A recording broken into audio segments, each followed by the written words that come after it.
What's up everybody, BaconBuster here, and today we are doing something new called BaconBuster Reviews.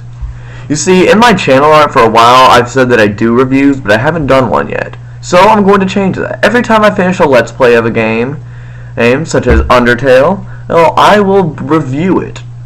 And telling you guys what I thought about the game in general in a more in-depth view, and what I think about specific elements of the game. I think Undertale was a very nice experience, and I think it's definitely worth reviewing. And I'm not going to go on blindly and say, oh my gosh, it's 10 out of 10, or just load this review with memes. I'm going to try and give it a constructive review, being reasonable and fair as I can be. I will try and look at three major categories. Gameplay, presentation, and storyline. I think these are the three categories that I think are the most important, and then I will give my overall score. Not an average, just an overall score. Although it'll probably line up with the average, but that's not important. With that said, let's go to our first segment, gameplay. The first important aspect of a game is its gameplay. Without good gameplay, you don't have a good game. And no one will care about your story or your advanced graphics if the actual controls and playing the game work poorly. Fortunately, Undertale seems to do good in this respect, although, to be honest, it is one of the most lacking points. There are two main bases of gameplay. The overworld, where you wander around talking to people, finding items, etc., solving puzzles. And the battles, where you do your RPG fighting / acting, and the game turns into a bullet hell.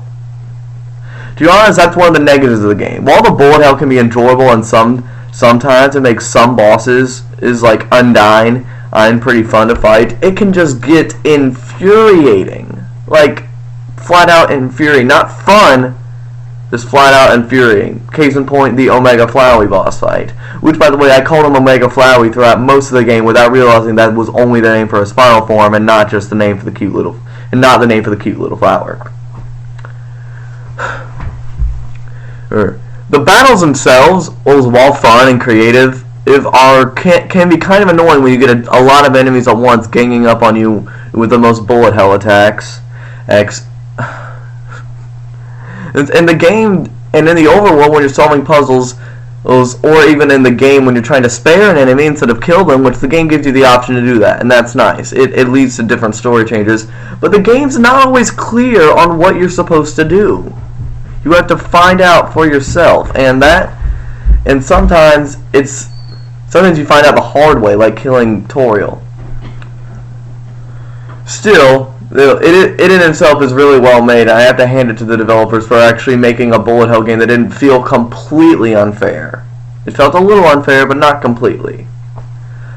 For the gameplay, I give it a 7 out of 10. Let's move on to the second segment, and the game's presentation.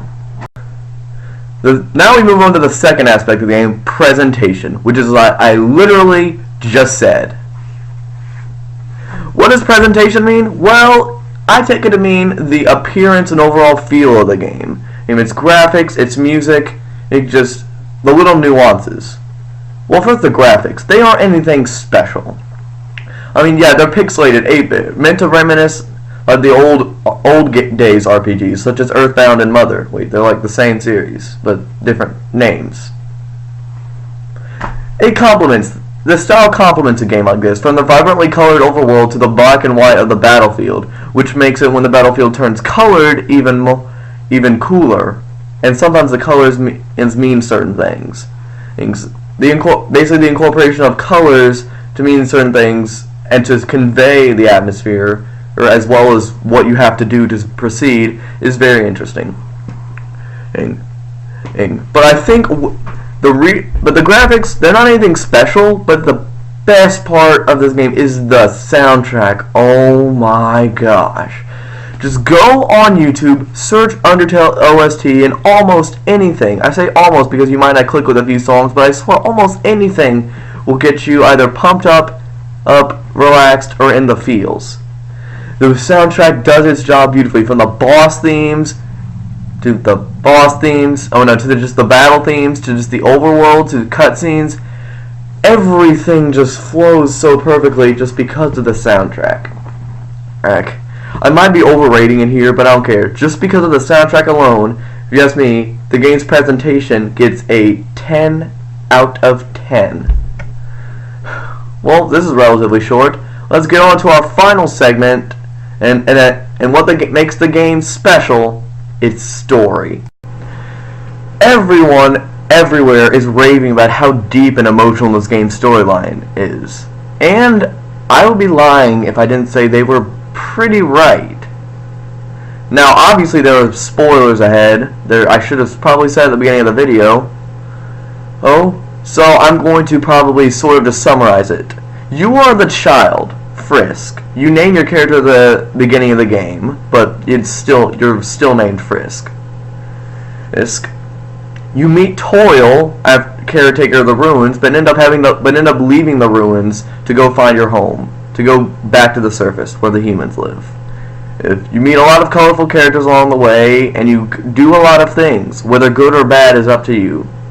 You finally get into Asgore's castle for a final battle, and well, I can't really say what happens after that. I mean, okay, fine, I will say it. Flowey kills Asgore, and Flowey then screws your face over. The first time you play the game. Any other time you play the game, I don't think Omega Flowey appears until you do a true reset. Because the game actually carries over its data from replay to replay. I can't word. Probably not a good thing for a review now that I think of it. I think characters also group in with storyline, which is why I'm going to mention how the characters in this game are just so dang lovable. From the loving and caring Toriel to the silly, deluded Papyrus. It's apparently pronounced Papyrus, so I'll forever pronounce him Papyrus.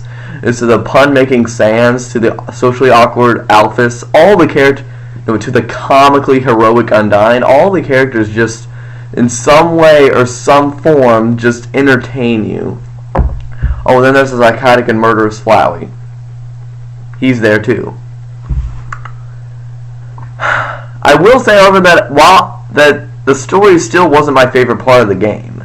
I mean, a lot of people would give it a 10 out of 10, but to me, it was a very good story, but there were just some things about it that felt off. Things that didn't make sense. Things that weren't fully explained. And while I'm guessing I would have to do multiple playthroughs, that still doesn't account for everything. Like why the humans and monsters went to war in the first place. It's why the humans had magic when apparently for some reason it says only monsters have magic. Why is a human soul so much more powerful than a monster soul? And why is Flowey so evil? Well, we know why Flowey's so evil.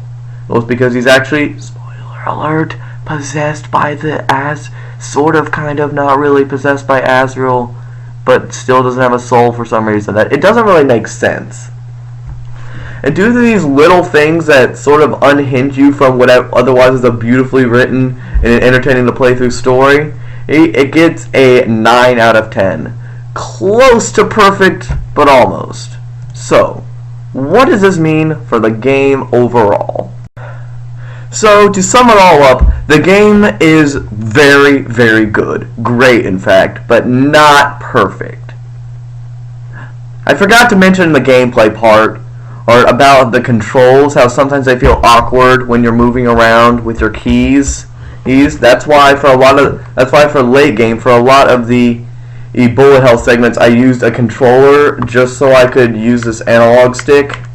I forgot to mention how that was pretty awkward, but it doesn't affect the rating.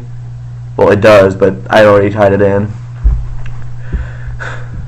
And the gameplay is very good. The graphics are pretty good and nostalgic. The music is mind-blowingly amazing, and the story is captivating. So, with the overall scores, or is over here, I give the game overall an 8 out of 10. Very good, but with just a few things keeping it from success. Thank you all for watching. If you enjoyed this review, please leave a like, share, and subscribe. Leave a comment below telling me what you think of Undertale. I'd really love to know. I will see you in the next video. BaconBuster, out.